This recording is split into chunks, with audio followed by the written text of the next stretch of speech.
నేను ఎంత నీతిగా బతికానో ఆయనకు తెలియదా? ఎంత నిజాయితీగా బతికానో ఆయనకు తెలియదా? ఎంత పవిత్రంగా బతికానో ఆయనకు తెలియదా? ఎంత నిర్దోషంగా బతికానో ఆయనకు తెలియదా?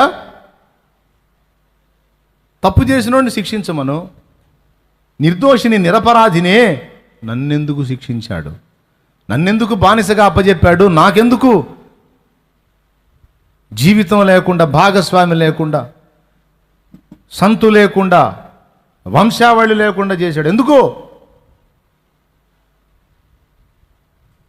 ఆయన పేరెత్తవాకండి నా ముందు, నాకు నచ్చదు అని అనాలా? నంబర్ 1, ఘోరమైన శ్రమకు తను అప్పగింపబడ్డా, ఏ దోషము లేకపోయినా, ఏ పొరపాటు లేకపోయినా, తనను తాను విమర్శించుకొని చూసుకుంటే తన దగ్గర తప్పులేం కనపడట్లా, అయినా ఘోరమైన శ్రమ తను ఎదుర్కొన్నప్పుడు దేవుని మీద ఒక్క మాటైనా సనగని నీతిమంతుడు దానియేలు. దేవునికి స్తోత్రం కలుగునుగాక. కొద్దిపాటి ఇబ్బందులు వస్తేనే కొంతమంది డైలాగులు ఇక ఎట్లా ఉంటాయంటే ఆకాశాన్ని అంటుతాయి. కొద్దిగా అవసాట్లు వస్తే చాలు, ఏందోలే అన్నయ్య, ఏందోలే. దేవుడికి కూడా న్యాయం లేదన్నయ్య, దేవుడికి కూడా న్యాయం లేదు. ఏందన్నయ్య నేను చేసిన దోషం ఏందన్నయ్య, నేను చేసిన పాపం ఏంది? మారు మనసు పొందానా? బాప్తీసం పొందానా? దేవుని సన్నిధికి వస్తున్నానా? బల్లలో చేస్తున్నానా? అంతకుముందు చెడిపోయిన వ్యవహారాలని మానుకున్నానా? ఇదేందన్నయ్య నేను మంచిగా నీతిగా మారిన తర్వాత నాకు అగచాట్లు ఎక్కువైనాయి. అరే మిగిలిన వాళ్ళు ఎట్టబడితే అట్ట బతుకుతున్న వాళ్ళు ఏమో బాగున్నారు, వాళ్ళు నేనేమో ఇంత మంచిగా బతుకుతున్నా, నాకేందో ఈ ఎగచాట్లు నాకు అర్థం కావట్లేదు. దేవుడికి జాలి న్యాయం ఏమైనా ఉందా? దుర్మార్గం చేసేవాళ్ళేమో బాగా బతుకుతున్నారు, నీతి న్యాయం దేవుడు అది ఇదని భయపడి అన్ని పద్ధతులు మార్చుకొని నిజాయితీగా బతుకుతుంటే నాకేంది ఎగసాట్లు, నాకేంటి సమస్యలు, నాకేంటి శ్రమలు, నాకేంటి నష్టాలు, నాకేంటి కష్టాలు, నాకేంటి అప్పులు, నాకేంటి రోగాలు, నాకేంటి నా ఇంట్లో ఏంటి మరణాలు? ఎక్కడున్నాడనయ్య దేవుడు? మీరేమనుకోవద్దనయ్యా, అర్థం చేసుకోండి, దేవుడు లేడు, ఏం లేదు. ఏందనయ్యా దేవుడు నాకు చేసింది అనేస్తారు. కానీ ఎన్నడూ ఎప్పుడు ఎక్కడ ఒక్క మాట కూడా నోరు జారలేదు దానియేలు. మనం అడుగుదాం, ఏం బాబు దానియేలు నీకు బాధ కలగలేదా? నీవు నిర్దోషిగా నడుచుకుంటావే, సత్ప్రవర్తన కలిగిన వాడవే, సచ్చీలుడవే, ఇంత మంచివాడవే దానియేలు. మిగిలిన వాళ్ళు అంటే తీసేయి, యెరూషలేములో ఉన్నారు, యూదాలో మిగిలిన వాళ్ళు అందరినీ తీసేయి. ఎవరో ఉంటారు పనికిమాలిన వాళ్ళు ఉన్నారు, కొన్ని అసహ్యమైన కార్యాలు చేసిన వాళ్ళు ఉన్నారు, వాళ్ళని శిక్షించమను. నీలాంటి మంచివాడిని దేవుడు శిక్షిస్తే నాకు అనిపిస్తుంది దానియేలు గారు దేవుడి దగ్గర కూడా కొంచెం అన్యాయం ఉందేమో అనిపిస్తుంది అని మనం దానియేలు ముందంటే మన నోటి మీద చెయ్యి ఉంచుతాడు ఆయన. తప్పు, ప్రభు నిన్ను క్షమించుగాక అంటాడు. దేన్ని బట్టి నాయన ఆ మాట అన్నావు నువ్వు అంటే? నిన్ను బట్టేనండి. నేనంటే పనికిమాలినోడిని పాపాత్ముడిని తీసేయండి, మీరు మంచోళ్ళు కదండి, మీకు ఎందుకండి ఈ శ్రమలు ఈ బాధలు అంటే, అప్పుడు దానియేలు ఒకటే ఒక్క మాట అంటాడు, నాకెందుకు ఈ శ్రమలు ఈ బాధలు అంటే నా అంతరంగం నీకు తెలుసా నాయన? నా పట్ల దేవునికి ఉన్న ప్రణాళిక ఏదో నీకు తెలుసా? నా పట్ల ఆయనకున్న ఉద్దేశాలు ఏమిటో నీకు తెలుసా? అసలు నా విషయంలో ఆయనకున్న ఉన్నత తలంపులు ఏమిటో నీకు తెలుసా? నువ్వేమన్నా నా సృష్టికర్తవా? నన్ను సృష్టించిన వానికి తెలుసు నన్ను ఎలా నిలపాలో, ఎలా చేయాలో, ఎక్కడ ఉంచాలో, ఏం చేయాలో, నాకే జీవితం ఇవ్వాలో, ఎప్పుడు ఎలాంటి పరిస్థితిని నాకు అనుమతించాలో నా సృష్టికర్తకు తెలుసు నాయన. ఆయన సంపూర్ణ న్యాయవంతుడు, దోషము లేనివాడు, నా దేవుడు తప్పు చేయడయ్యా, ఆ మాట అనొద్దు అంటాడు. నువ్వు నేను దేవుణ్ణి సనిగితే దానియేలు జీవితమును బట్టి దానియేలు మనతో ఏకీభవించడో? నిజమే, నువ్వు అన్నది నిజమే, మీరు అన్నది నిజమే, దేవుడు నాకు అన్యాయం చేశాడని అనడో? దానియేలు జీవితాన్ని బట్టి, దానియేలు కష్టాలను బట్టి మనం దేవుడి మీద కోపగించుకుంటే దానియేలు మన మీద కోపపడతాడో? దానియేలు మన మీద కోపడతాడు. ఎందుకు నా దేవునిని మీరు అంటున్నారో? ఈ పరిస్థితిని నాకు అనుమతించాడంటే ఆయన అన్యాయస్తుడే అనుమతించాడా? నా దేవుడు ఏది చేసినా అందులో 100కి 100% సంపూర్ణ న్యాయం ఉంటుంది. నా దేవుడు న్యాయాధిపతి. హల్లెలూయా. ఆయన నా క్షేమాన్ని కోరేవాడు, నా మేలు కోరేవాడు, నా ఆధిక్యతను కోరేవాడు, నా అభివృద్ధిని కోరేవాడు, నా మంచిని కోరేవాడు. ఈ శ్రమలు నాకు అనుమతించాడంటే దీని వెనక ఏదో ఆంతర్యం ఉంది. అది నాకు మేలుగానే మారుతుంది. కాబట్టి నా దేవుడిని ఒక్క మాట కూడా నేను అనను. ఈరోజు ఈ స్థితిలో ఉన్నాను, నన్ను ఇంకో స్థితికి నా దేవుడు తీసుకెళ్ళగలడు. ఒక భక్తుడు పాడాడు కమ్మని పాట. ఎరిగియున్నానయ నీకేది అసాధ్యము కాదని, తెలుసుకున్నానయ నీవెప్పుడు మేలు చేస్తావని.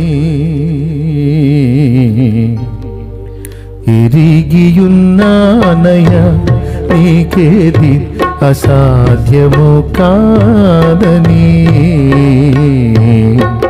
తెలుసుకున్నానయ నీవెప్పుడు మేలు చేస్తావని.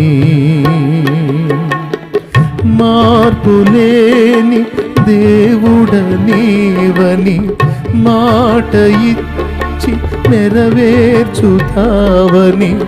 మార్పులేని దేవుడ నీవని మాట ఇచ్చి నెరవేర్చుతావని. మారని వాగ్దానములు మా కొరకే దాచి ఉంచినావని. మారని వాగ్దానములు మా కొరకే దాచి ఉంచినావని. ఎరిగియున్నానయ నీకేది అసాధ్యము కాదని,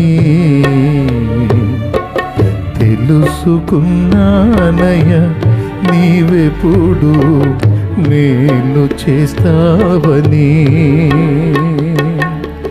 మార్పులేని దేవుడ నీవని మాట ఇచ్చి నెరవేర్చుతావని. మార్పులేని దేవుడ నీవని మాట ఇచ్చి నెరవేర్చుతావని. మారని వాగ్దానములు మా కొరకే దాచి ఉంచినావని. మారని వాగ్దానములు మా కొరకే దాచి ఉంచినావని. ఎరిగియున్నానయ నీకేది అసాధ్యము కాదని, తెలుసుకున్నానయ నీవెప్పుడు మేలు చేస్తావని.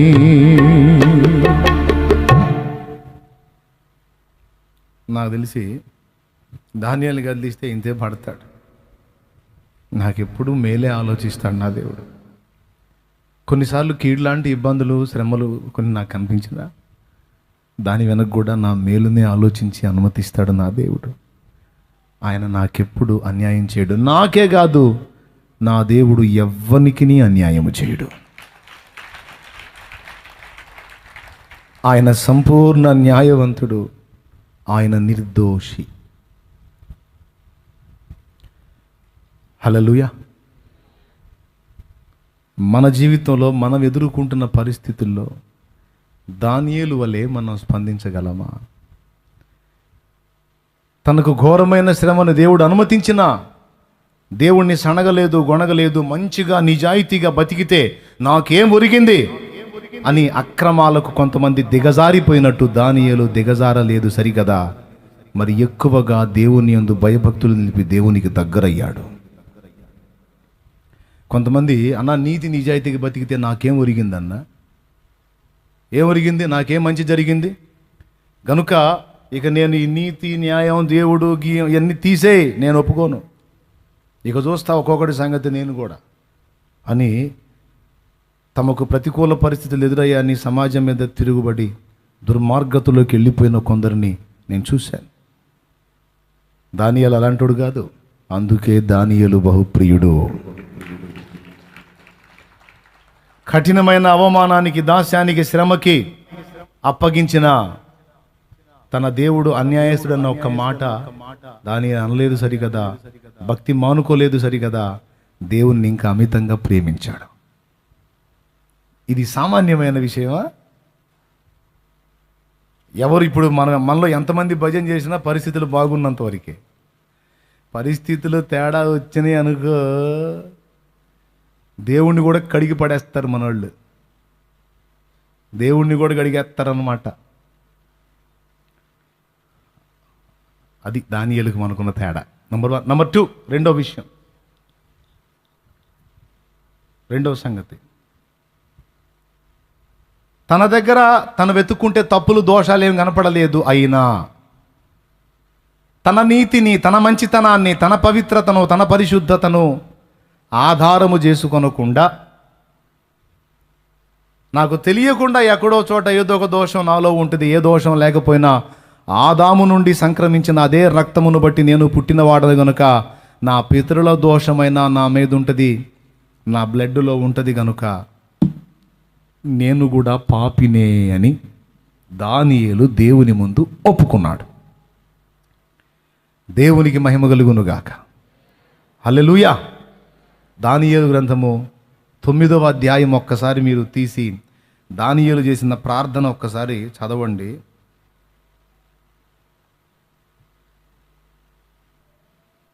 చూడు,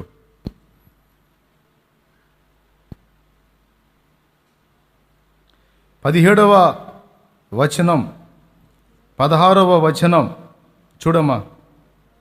ప్రభువా, మా పాపములను బట్టి, మా పితరుల దోషమును బట్టి యెరూషలేమును నీ జనుల చుట్టూనున్న సకల ప్రజల ఎదుట నిందాస్పదమైనది.